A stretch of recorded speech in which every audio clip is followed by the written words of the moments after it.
আগামী 4 মে থেকে 4 ধাপে দেশের 799টি উপজেলায় ভোট গ্রহণ অনুষ্ঠিত হবে বলে জানিয়েছে নির্বাচন কমিশন। এর মধ্যে প্রথম ধাপে 153টি, দ্বিতীয় ধাপে 165টি, তৃতীয় ধাপে 111টি এবং চতুর্থ ধাপে 52টি উপজেলায় ভোট গ্রহণ সম্পন্ন হবে।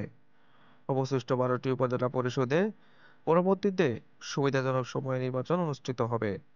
শনিবার এসব তথ্য জানিয়েছে নির্বাচন কমিশন ইসি। ইসি জানিয়েছে, প্রথম ধাপে আগামী 4 মে 153টি উপজেলা পরিষদ নির্বাচন হবে। এরপর দ্বিতীয় ধাপে 11 মে, তৃতীয় ধাপে 18 মে ও চতুর্থ ধাপে 25 মে মোট 328টি উপজেলা পরিষদের নির্বাচন অনুষ্ঠিত হবে। এছাড়া বাকি 12টি উপজেলা পরিষদের নির্বাচন তারিখ পরবর্তীতে জানাবে কমিশন। এর আগে গত 15 ফেব্রুয়ারি চট্টগ্রাম, সিলেট ও কুমিল্লা অঞ্চলের 137টি উপজেলা পরিষদের নির্বাচনের সম্ভাব্য তারিখ জানিয়েছিল ইসি।